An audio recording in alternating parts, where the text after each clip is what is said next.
Fala rapaziada, hoje eu vou plantar erva doce aqui na minha hortinha da paz. Essa erva é boa para digestão e acalma a mente. Vamos cuidar bem que logo logo ela cresce. Todo dia eu venho ver se ela tá feliz. Dou água, falo com ela, olho se tem bicho. Planta sente a energia, rapaziada, tem que tratar com carinho. Olha que lindeza, já tá no ponto. Agora é colher e deixar secar para fazer o chá da paz. Só coisa boa da natureza.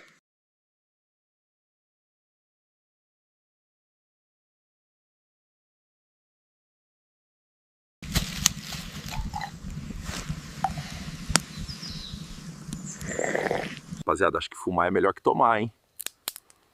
Gostei, tô até leve. Segue aí, rapaziada. Curte e compartilha para mais vídeos direto da floresta.